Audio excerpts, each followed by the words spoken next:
Hello, everyone. Hello. We are going to start early because I know this gentleman has quite a lot to talk about and stories to tell of his times on the high seas. Welcome. My name is Laura Woodward-Cavers. I'm the reader advisor here at New Canaan Library. Our evening presentation will begin soon, but I please want to ask everyone to silence your cell phones right now. Okay, I thank you for that. I also want to just let you know, in case of an emergency, though I don't think we're going to have an earthquake, you never know. The exits, we have some going out toward the parking lot that way. We also have exits that go out to the terrace, so just to let you know. After the presentation, we'll have Q&A session, so please hold your questions till the end. Books will be on sale. Elm Street Books is here. Hello, Eve. And Eve tells me if she runs out of books, not to worry. She'll make special orders and have the books ready for pickup on Monday. Anthony is going to sit right over there and sign books. On to the presentation.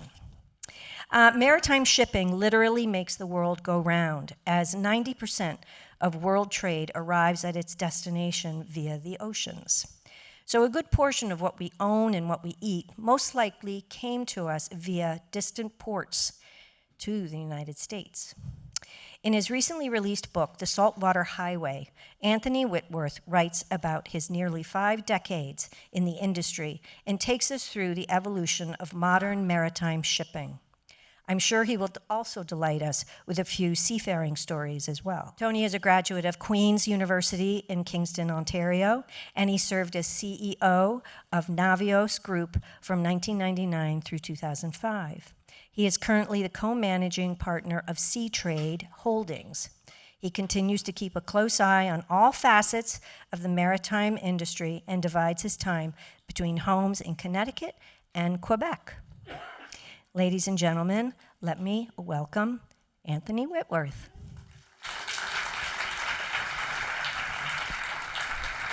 Thank you very much, Laura, for that nice introduction, and good evening, everyone. This is an unbelievable library. I came here for the first time yesterday and was given a tour, and the last time I was in the New Canaan Library was about 20 years ago, so this was a real eye-opener for me.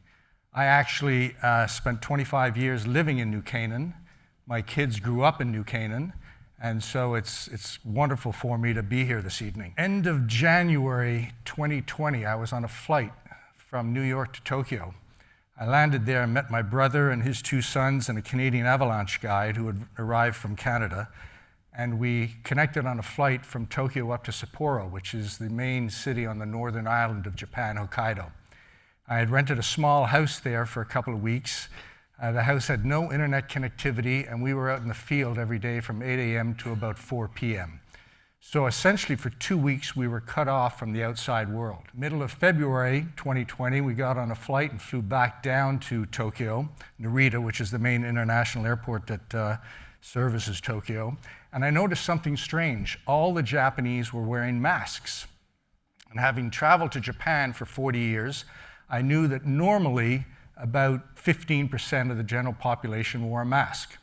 And then for the first time, I heard about the Diamond Princess, that large cruise ship that was under quarantine in Yokohama Bay by the Japanese authorities and on which a number of people died from COVID. I got on my United flight and flew back to New York, and when we landed at Newark, 2 immigration officers came on the plane, got on the PA system, and called out 11 names and asked those passengers to come forward and disembark before anyone else. And I was sitting up front, and I looked at one of the pilots who was standing next to me. I said, "What's that all about?" And he said, "All I can tell you, those 11 passengers arrived on this flight from connecting flights that originated from mainland China." That's when I knew we had a problem with COVID. 2 days later, I met my partner in our Stamford office, and we decided to shut down our office and have our employees work remotely from home. And about a week after that, my wife and I headed up to a farm property we have in Quebec where we spent the balance of 2020 and pretty much all of 2021. And it was early spring one morning. I came down to breakfast and looked at my dear wife and said, I've got a new project. And she looked at me and said, "Well, I sure hope it involves painting the alpaca barn." And I said, "No, I'm going to write a book." And she looked at me the way only a wife can look at her husband. She rolled her eyes and said, "Good luck with that one, darling." But that's exactly what I did. I started to write in April of 2020, and I finished the manuscript at the end of 2021.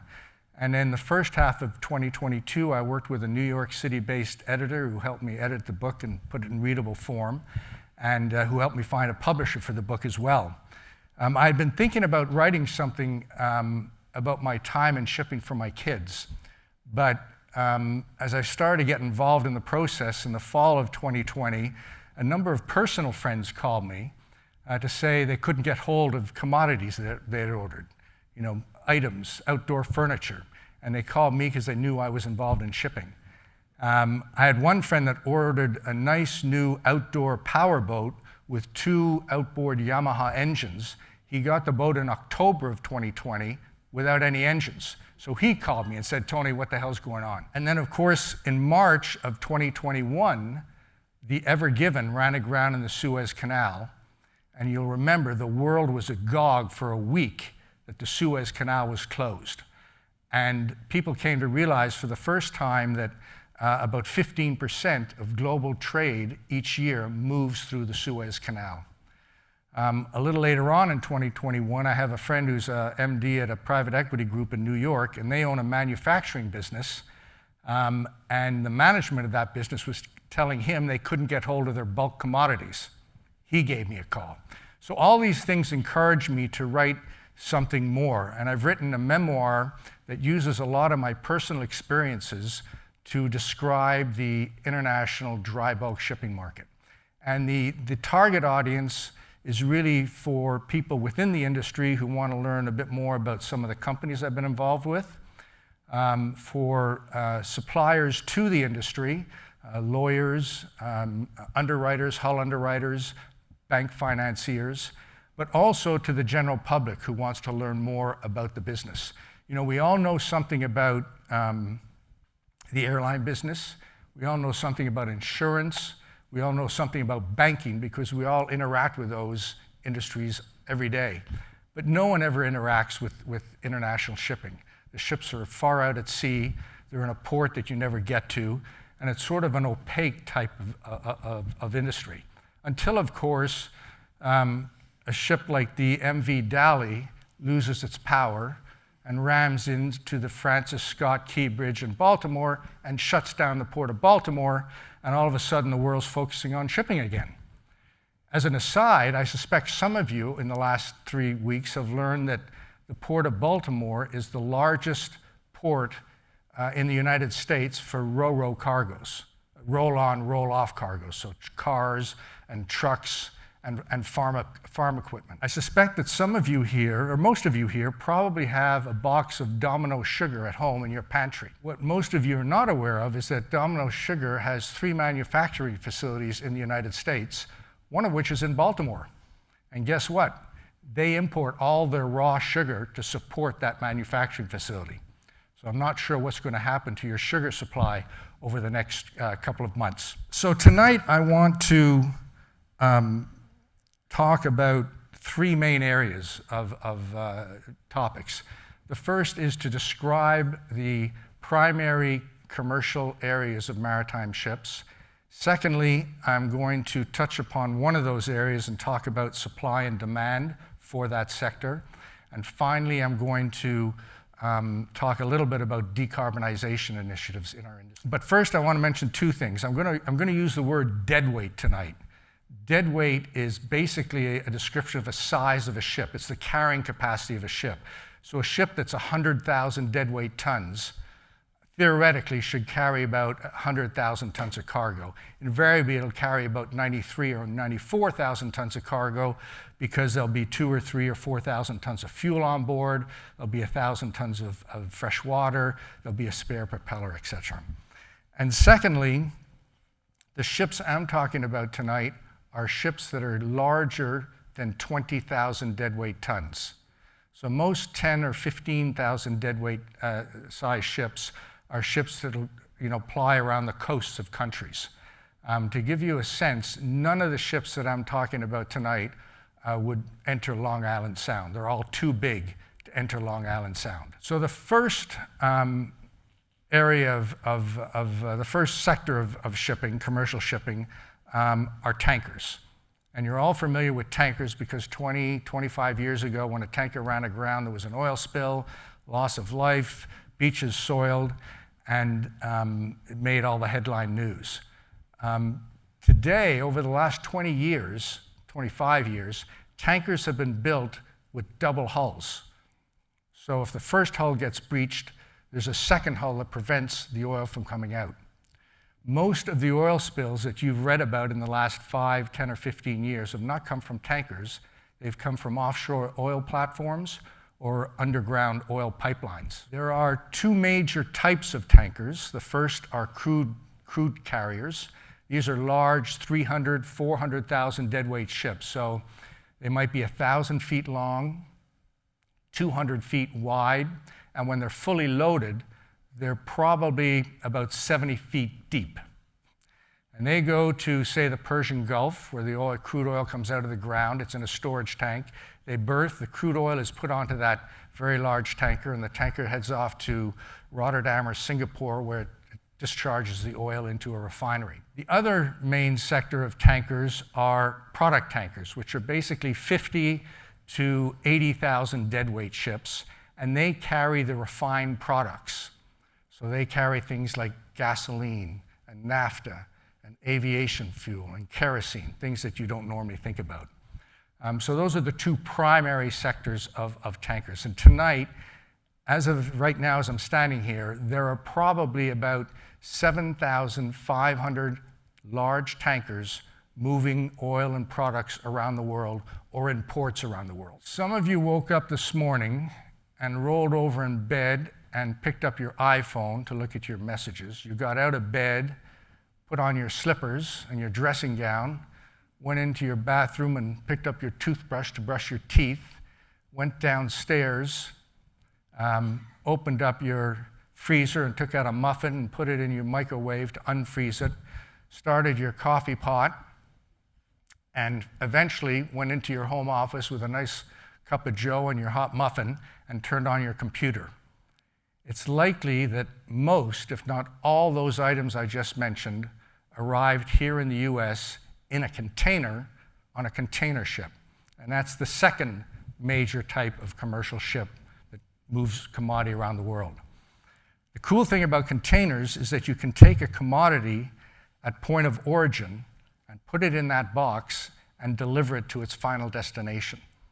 So if you've got a manufacturing facility in, say, Vietnam, and you're making red umbrellas, and at the end of a week you've got 5,000 red umbrellas, you phone up your local trucking company, they come with a container, you pack those umbrellas in the container, the truck brings it down to a port in Vietnam, a week later a container ship picks it up, transports it across the Pacific to Long Beach, containers discharge onto a truck or a rail car and heads off to a warehouse in Kansas City, where the warehouse then distributes it to stores around the general area of Kansas City. And people go out and buy the red umbrella, never thinking about where it came from or how it got there.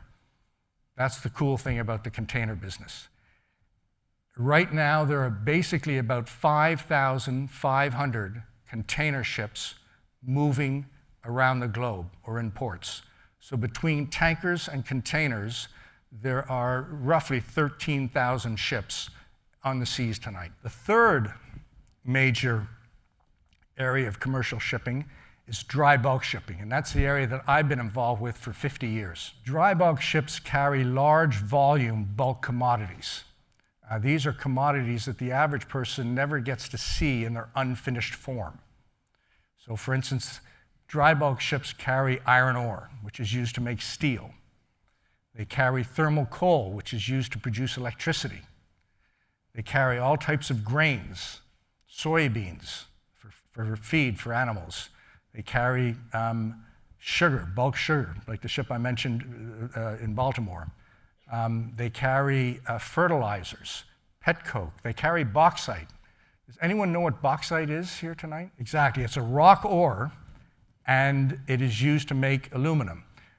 There are tens of millions of tons of bauxite moved around the world every year on large bulk carriers. The main exporting countries are Guinea in West Africa, Indonesia, and Australia. And it's refined, bauxite is refined into alumina, and that is further refined into aluminium. So the aluminium foil that you have in your kitchen, or the aluminium that's in your car, or the aluminium that's on an aircraft wing, all comes from bauxite. But you don't think about that. You never see bauxite, but you see some of the end products that are come about as a result of bauxite. In 2023, dry bulk ships carried 5.5 billion tons of cargo around the world. That's 0.7 of a ton for every living human being on this planet. There are now, this evening, about 13,000 dry bulk ships greater than 20,000 deadweight traversing the world's oceans. So tankers, containers, and dry bulk ships make roughly 26,000 ships. And I want to just take you to a website very quickly. This is a live feed of all the large ships greater than 20,000 deadweight right now moving commodity around the world. The green arrows are dry bulk ships, and the red arrows are tankers. And we can drill down into this a little bit. Let's move this over and look at the Atlantic here, if we can. Well, we'll look at China and Australia. But as we drill down here, you get a sense of the numbers of ships on the high seas. And as I said, this is a live feed. So there's Japan, Korea, mainland China. So there are enormous numbers of ships moving commodity around the world 24/7 that most people never think about. So I now want to talk about some of the supply and demand drivers of dry bulk ships. Before I do, it is a highly, highly volatile market. So if you think the S&P 500 is volatile, or you think corn futures are volatile, that pales in comparison to the volatility of dry bulk shipping. Our markets move dramatically and they can move quickly. To give you an example, Cape-size ships, which are the large bulk carriers, are basically 200,000 deadweight ships, 900 feet long, 170-foot beam, fully loaded. They've got 60-foot draft. On March 1st of this year, the spot rate for that ship, depending on where you were in the world, but roughly the spot rate was $34,000 a day. You paid $34,000 a day to use that ship. On April 1st, 3 weeks ago, the same ship was earning $17,000 a day. So the dry bulk markets is not a market for the easily intimidated or the uninitiated. It is a sophisticated global business. So I'm going to start with the supply side of the equation because that's the easy side. I mentioned there are 13,000 dry bulk ships on the water right now. There are three things that impact that supply. The first are new building ships coming into the market, new ships that are being built in various shipyards, primarily in Asia. So let's say tonight we collectively decided new building price in Japan was very attractive. We all put our hands in our pocket, we get our equity. I go out and raise some financing, and I phone up a shipyard and quickly negotiate a new building. We would probably get delivery of that ship in the second half of 2027. So there's a lag time. And so some years, the new buildings entering the market might make up 0.5% of the on-the-water fleet. Other years, it might make up 4% of the on-the-water fleet. So new buildings coming in affect supply. The second thing that affects supply is the scrapping of ships. So a bulk carrier has a useful life of about 25 years. And major charterers around the world quite often shy away from chartering a ship that's older than 15 years or 20 years.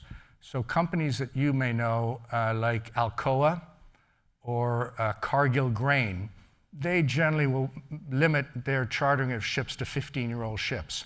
More importantly, when a ship gets to the age of 20 years and higher or older, the operating costs start to increase quite dramatically. And so eventually the owners scrap them. And what happens when you scrap a ship? you literally drive it on into a beach in Bangladesh, Pakistan, or India, where it is cut up into enormous pieces, and large winches pull those pieces to the beach, and you get hundreds of welders that get on board and start carving up all that steel. And then eventually the steel is packaged and put on small bulk carriers of 40 or 50,000 deadweight, and that steel, those ships move that cut up steel to electric arc furnaces around the world. Electric arc furnaces use old steel to make a new steel. And the third major factor that affects the supply of ships, and probably the most important and the most difficult to gauge, is the speed at which the fleet is moving. So the easiest way to describe this is by using an example. If we have a 80,000 deadweight Panamax in Vancouver, Canada, loading Canadian wheat for Rizal, China, once it's loaded, if you order that ship to go at 14 knots to China, it'll take 15 days to cross the Pacific. You order the same ship to go at 12 knots, and it'll take 21 days. So the reduction of 2 knots, you've lost 6 days of vessel supply. Multiply that over 13 ships moving around the world's oceans, and you can see how the speed at which the fleet is moving can really impact the supply of ships.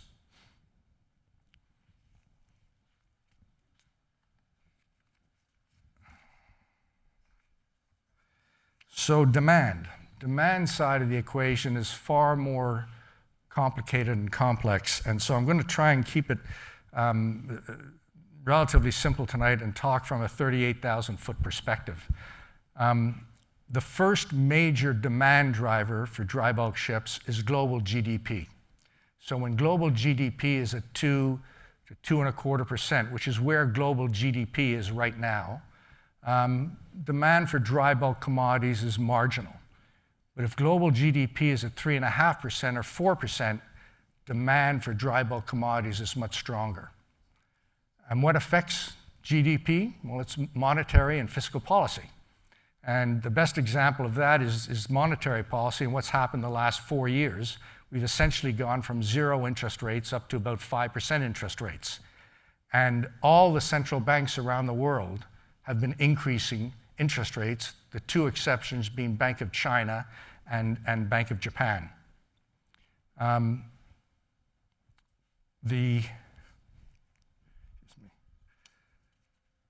it's not just global GDP. You've got to focus on individual country GDP. So the largest GDP country in the world is the United States. But the United States has an enormous amount of indigenous raw supply of materials. The United States does not export or import large volumes of bulk commodity. The exception is grain. The United States does export grain. But it doesn't have a big impact on dry bulk. Whereas Japan, which is the 3rd or 4th largest GDP country in the world, has no raw materials. It imports all its iron ore, it imports all its coal, it imports all its grains, other than rice, and it imports all its bauxite. So Japan has a much greater impact on demand for dry bulk vessels. The second major driver of dry bulk is population growth and urbanization. So in 2000, there were 6 billion people on planet Earth. Tonight, there's 8 billion people on planet Earth. So it doesn't take a genius to figure out you've got 2 billion more people, 2 billion more mouths to feed, 2 billion more people that need clothing and housing. Urbanization, though, is really the big driver of dry bulk. And over the last 30 years, we have seen the greatest ever movement of urbanization in human history. Over the last 30 years, 725 million people have moved from the countryside of China to the cities of China. Think about that. That's twice the population of the United States. Massive. And when this urbanization happens, people move into the cities, they get better jobs, they get safer jobs, and they make more money. And what do? They go out and they buy an iPhone, and they buy a little apartment, and they buy a washer and a dryer, and they start to eat meat. They start to do all the things that you and I want to do, and that takes enormous amount of dry bulk commodity to manufacture all those items. So urbanization is a major driver of dry bulk. I gave a lecture 2 weeks ago in Manhattan to some shipping executives, and I talked about the dry bulk shipping markets. And I'm actually very concerned about dry bulk at the moment because urbanization rates in China have come to an end. The urbanization rate in China was in 1980 was about 20%. Urbanization levels in China tonight are, depending on who you read, about 68 or 69%. The third major driver I'm going to call geopolitical events. And the best way to describe this is to give you some examples. So in our industry, we're constantly looking out for geopolitical events around the world. In 2018, you may recall that China instituted a new law that allowed them to extradite Hong Kong citizens to mainland China for trial. There were enormous demonstrations in Hong Kong. It was called the Yellow Umbrella Demonstrations. Some of you may remember that because a lot of the demonstrators walked around with yellow umbrellas. As a result of that, a number of Western countries supported those demonstrators.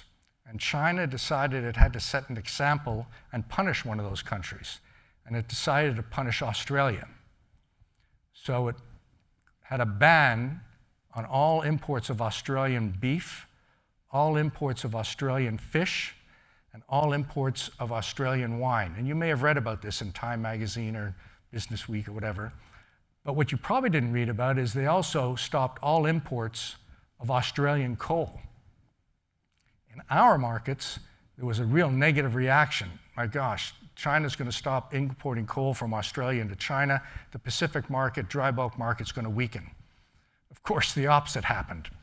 And the opposite happened because at the time they instituted the ban, there were probably 30, 40 ships anchored off China waiting to discharge Australian coal. And there were another 20 or 30 ships with Australian coal en route to China to discharge. And there were a couple of ships in Australia loading Australian coal. So 2 or 3 months after the ban was instituted, there were over 100 dry bulk ships sitting at anchor off the coast of China. Take supply out of the market. But more importantly, China had to wake up and say, well, we need to replace this coal. Where do we go? They went to South Africa. And they got their coal from South Africa. But to take coal from South Africa to China takes 3 times as long as moving coal from Australia to China. You need more ships, longer voyages. Great example of a geopolitical event impacting dry bulk shipping. The next one I want to mention to you, we're all familiar with, is the war in Ukraine. In 2020 and 2021, Ukraine exported roughly 40 million tons of grains and fertilizers to the MENA countries, Middle East and North African countries. At the end of 2022, it was down to 30 million tons. And by the end of last year, they were exporting about 22 million tons of grain and fertilizers because of the war. But the MENA countries, so you think of Egypt, Tunisia, Algeria, Morocco, through the Suez Canal down to the Persian Gulf area, they all needed to find more grain. Where did they go? The North African countries went to the US market and bought grain out of the US Gulf. Persian Gulf countries went down to Australia and bought it out of Australia. Problem is, a lot longer distances, because if you think of Ukraine coming out of the Black Sea to the MENA, much shorter distances, creating additional supply, demand factors for dry bulk. And of course now, the live one we have, geopolitical event, are the Houthis in Yemen firing missiles at commercial ships. And they're not firing them at Chinese ships, they're not firing them at North Korean ships, they're not firing them at Russian ships, they're firing them at Western ships. And that's creating an issue. Today, right now, the number of dry bulk vessels going through the Suez Canal in either direction is down 70% from what it was 5 months ago. That means that a lot of those ships are going around South Africa, the Cape of Good Hope. Much longer steaming time, more demand for ships to carry the same amount of cargo.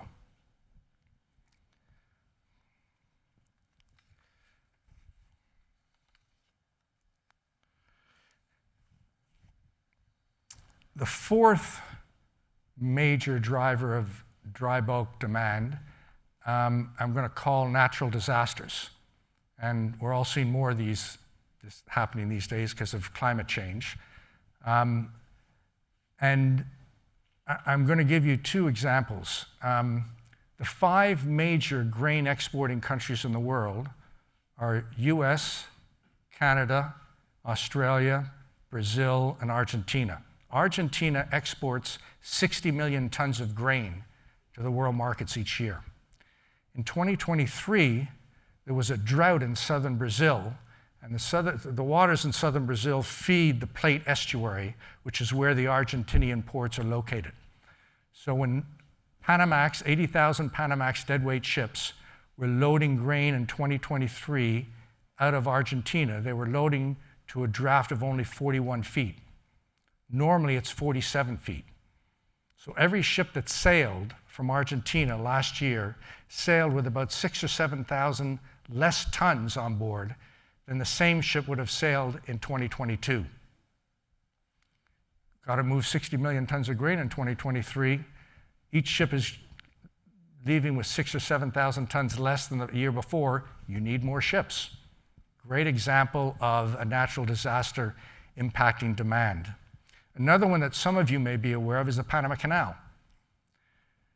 The Panama Canal generally transits about 40 ships a day. In the second half of last year, during the rainy season, the canal authorities slowed down the use of the locks because Gadam Lake, which is this enormous lake in the center of Panama, which supplies the water to the canal, was very, very low. And so by the end of last year, instead of 40 ships a day transiting the canal, it was down to 20 ships. And so if we had a ship loading in the US Gulf or say Taiwan, normally we'd sail, go through the Panama Canal, wait a day or two, and off we go to Taiwan. Today we won't do that. We'll load our ship in the US Gulf and head down to Cape of Good Hope around South Africa.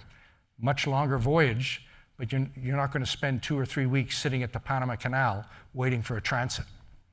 Another great example of a natural disaster impacting dry bulk.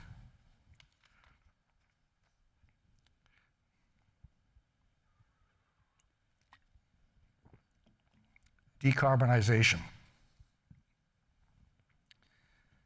So the maritime industry has been a global industry for 4 millennia.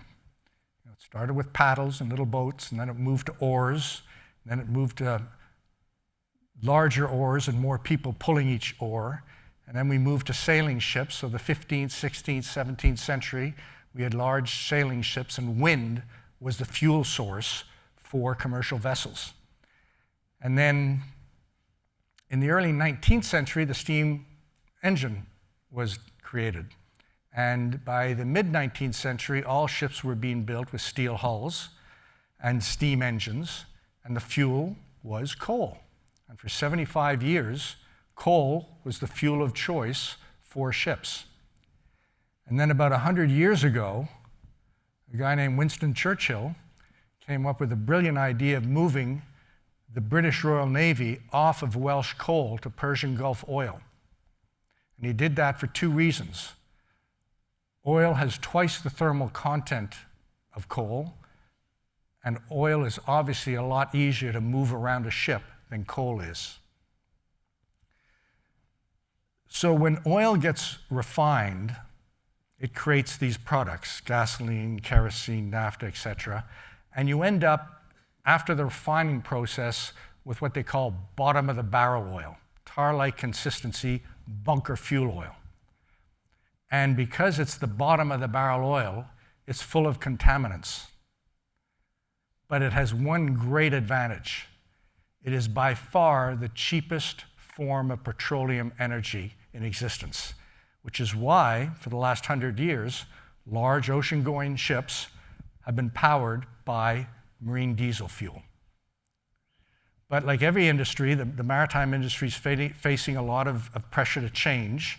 I'm sure most of you here know the Pew Charitable Trusts. Last year, they came out with a study, and they said if global shipping, and here I'm talking tankers, containers, and bulk carriers, was a country, it would be the 6th largest polluter in the world, after Russia, US, China, Japan, etc. So it is a big issue. But the industry has made significant progress. The International Maritime Organization, which is a UN-sponsored body that oversees global shipping, in 2000, they instituted new rules, which they updated in 2010 and again in 2020 for new buildings and the type of engines that go in the new buildings. And so I can tell you that from the year 2000 until this evening, nitrogen oxide emissions and sulfur dioxide emissions from the funnels of commercial ships are down 75% today from where they were in 2000. So progress is happening. It may not be happening fast enough, but it's happening. I'll give you another example. The ships that we ordered 9 new building ships to be built in Japan in 2013 to 2016. And we ordered them with marine diesel engines, but they were electronic engines.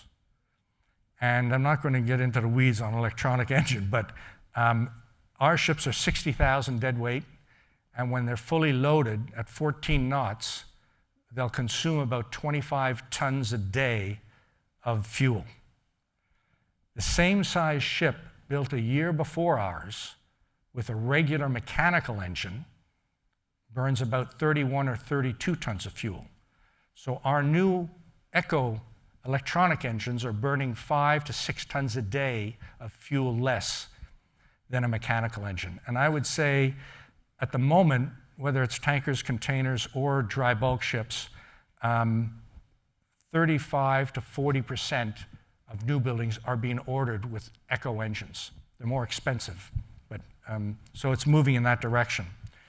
As for fuel of the future, all types of things are being looked at. Nuclear, ammonia, hydrogen, LNG, biofuels. And I would say right now, the 2 leading candidates to replace marine diesel fuel are LNG and methanol. But both of them have got problems. Once you get LNG on board a ship, it's great. Very, very little contaminants going into the atmosphere. The problem is, from well to wake, the process of taking gas and liquefying it uses enormous amounts of energy and creates a lot of pollution. So the process of making LNG is not clean. Methanol is actually, I think, the one that's leading the charge at the moment as replacement fuel. And if you're using green methanol, it's great. Green methanol comes from biomass or CO2 carbon recapture. And so green methanol really is a tremendous improvement. But not all methanol is green. There's brown methanol and there's gray methanol, and a lot of methanol comes from petroleum. So there are issues with the type of fuel, but those are the 2 leading candidates today. The area that a lot of people are not focused on is the infrastructure around the world to fuel ships.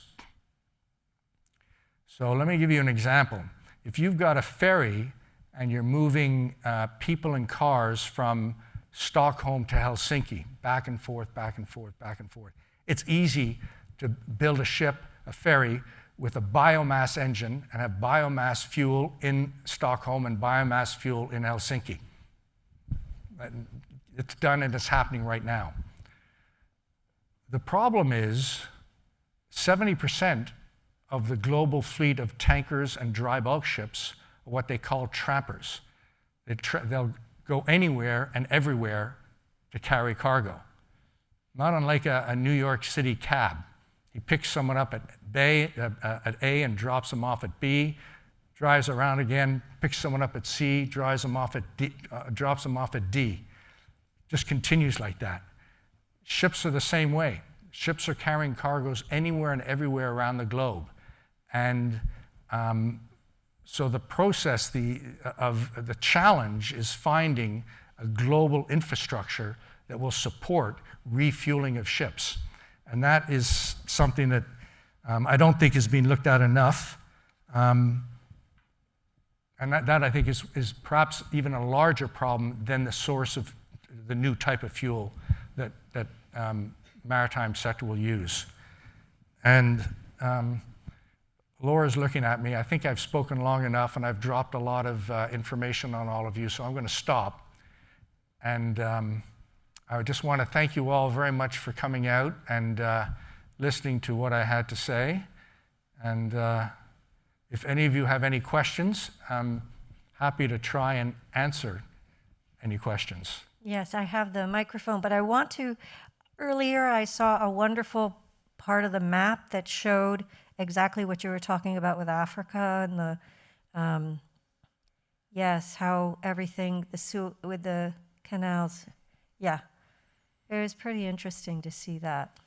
Yeah, so you can, we can just pull in on this a bit here. You can see how there's a number of ships that are moving down around West Africa, around the Cape of Good Hope. And that has increased because of the Suez Canal and the the Red Sea issue and the Gulf of Aden issue. That's great, great. Okay, a question right here. What's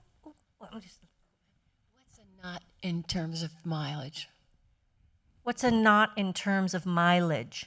Oh my God, that's a good question.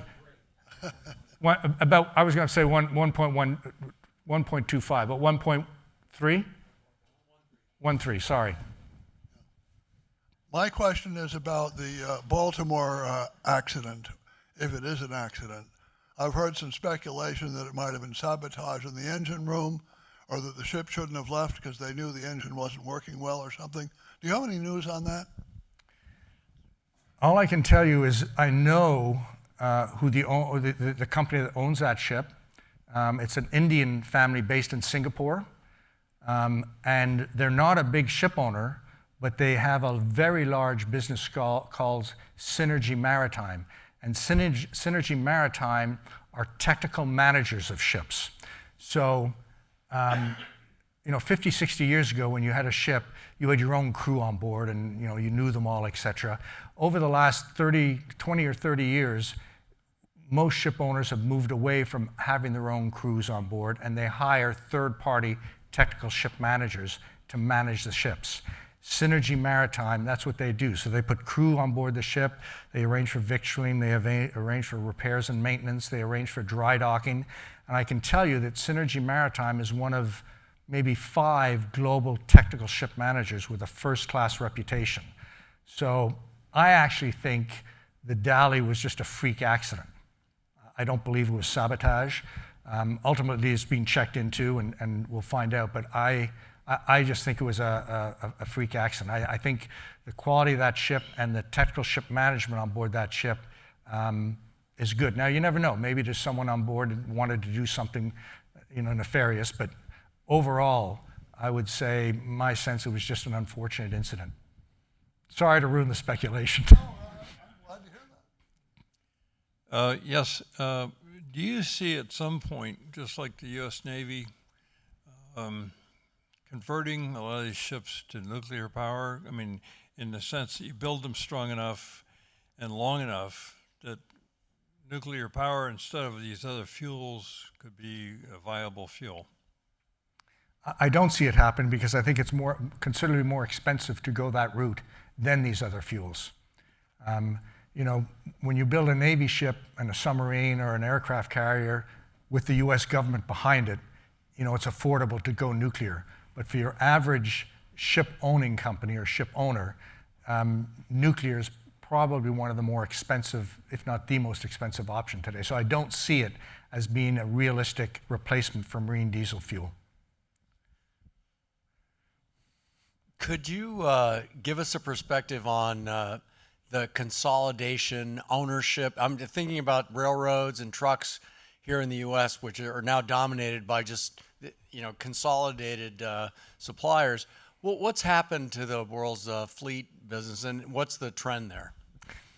The trend is that there are more publicly listed companies today, relatively large publicly listed companies, many of them on the New York Stock Exchange or NASDAQ or on the Oslo Stock Exchange, and none of those publicly listed companies existed 10 or 15 years ago. Sorry? Well, Maersk is the largest container shipping company in the world. But I would say the vast majority of ships today are still owned by small owners. Not unlike Seatrade Holdings, the company that I'm involved with. We built 9 new building ships. You know, we're not a big owner. And I think it's safe to say the world is still very much an entrepreneurial business, and the world is still of maritime shipping, is still very much populated by small, for lack of a better term, mom and pop type of operations. The Greeks, for instance, you know, there's 11 million people that live in Greece, and there are 1.4 billion people who live in China. And Greece, up until last year, was still the largest owner of ships, more so than China. And almost all those Greek owners are small, privately owned family firms. Matter of fact, one of the investors in our current business is a Greek ship owner.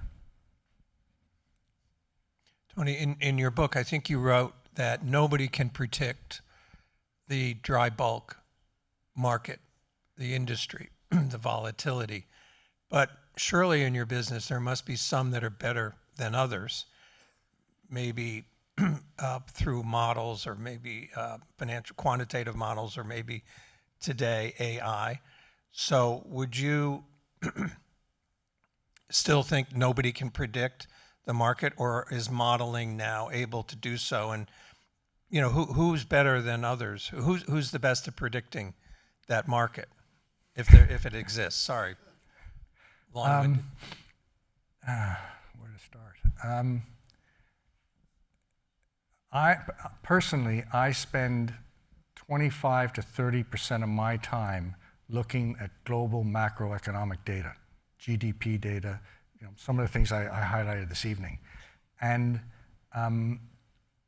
I think a lot of people in our industry can get a feel for the market, the near-term market, the 6-month to 18-month market. I think looking at the 2-year to 4-year market is a bit more difficult, and no one ever looks at the decade-long market. That's something I'm looking at right now because we sold our fleet 2 years ago, and we're trying to decide what our next steps are. I haven't seen examples of AI yet in the industry. I imagine it's happening, but a lot of it is just, you know, having the right research and knowing the right sources to go to. Most shipping people go to shipbroking firms who all have research departments and can tell you how many ships are on order and how many ships have been scrapped and how much iron ore is moving into China. I tend to go to other sources, and so I've got a list of maybe 10 or 15 sources that I use to help me in terms of some of the decisions I've got to make with respect to commercial strategy. I don't know if that answers your question, but you know. Tony, Oswald. how do you make a decision with respect to a portfolio of ships between Suezmax, Panamax, Capemax, to make sure you don't get caught in one of those conflicts or drought in Panama?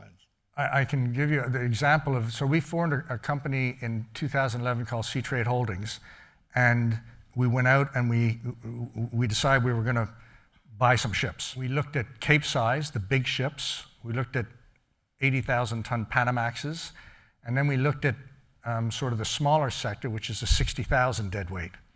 And we chose the smaller sector for a couple of reasons. Number one, the 60,000 deadweight ships have got cranes and grabs, so they're more flexible than a gearless larger ship, and they're much less dependent on China. So the bigger the dry bulk ship is, 200,000 ton or 150,000 deadweight ship, it's primarily moving iron ore and coal, whereas our 60,000 tonners will move all types of commodity. In terms of the experience we just had with Sea Trade Holdings, we looked at that very carefully, shied away from the bigger ships, and ordered these ships. And I can tell you that the company that we sold our fleet to 2 years ago is a publicly listed New York Stock Exchange company, and they own about 50 ships. Up until they bought our fleet, all of them were 80,000 deadweight and up. So they were looking to get exposure to the smaller size. And there's a large publicly, probably the largest publicly listed dry bulk company today called Star Bulk, New York Stock Exchange listed, and they just took over a company in Stanford called Eagle Bulk. And Eagle Bulk owns is a public company as well. They merged, it was essentially a takeover, but Eagle Bulk had about 50 smaller ships. So they took the decision as well to get greater exposure to the smaller size. Because I think in our industry right now, certainly I'm worried about China. China has been a driver for dry bulk for the last 20 years. You know, I think the things that have driven China are changing today, and that's going to have a negative impact on dry bulk. So getting exposure to smaller ships makes more sense. You talk about smaller ships, but the ship that ran into the Baltimore Bridge is large, but not the largest. How much larger do you see ships, container ships, growing? I don't see them getting much bigger. The largest container ships in the world right now are essentially 20,000, 22,000 TEU containers on board, whereas the one that went into the Baltimore Bridge, I think, was about 8,000 TEU. So it was sort of a mid-size container ship. You know, the larger the ship is, the less flexible it is in terms of ports it can get into. So the Ever Given, which is the one that ran aground in the Suez Canal, that's a massive container ship. And it basically loads in 2 or 3 ports in Asia, comes by the Gulf of Aden, Red Sea, through the Suez Canal, discharges at 2 or 3 ports in Europe, and then goes back and does it again. The large Cape-size ships, the bulk carriers, the 200,000 tonners, they load iron ore out of Brazil or Australia up into China. But the larger the ship, the less flexible it is in terms of its trading capacity. And I think to a great extent, it's been maxed out over the last 15 years. So I don't see them getting much bigger. Yes, those large ships will go, well, no, the Ever Given can go through the Suez Canal, but now it will go around, absolutely, around the Cape of Good Hope. There's more and more ships that are trading around the Cape of Good Hope. Okay, one more question, then that's it. We have to move on. Who dictates whether or not the ship requires a pilot or a tug? Is it dictated by the port authority, or is it dictated by the captain of the ship? Simple answer is port authority. So the Dali had a pilot on board. And so what happens when a ship goes into a port, or is exiting a port, you get the tugboats that come out and help it get off the berth and get moving. And you always take a local pilot on, because the local pilot has the local knowledge. So when I first heard about the Dali, a couple of friends phoned me up and said, my God, the master didn't know what he was doing. But the bottom line is the ship at that point was not under the control of the master. It was under control of the pilot, who was on the bridge with the chief officer or the master. So, you know, and when you go through the Singapore Straits, for instance, you take on a pilot. When you enter the St. Lawrence River, you know, you pass through Gaspé and you go down into Sept-Îles and Port Cartier, you're obligated to take on a river pilot. So it is the Port Authority that dictates that. Ladies and gentlemen, let's give a good round of applause to Anthony Whitworth. Thank you. Thank you very much. Thank you.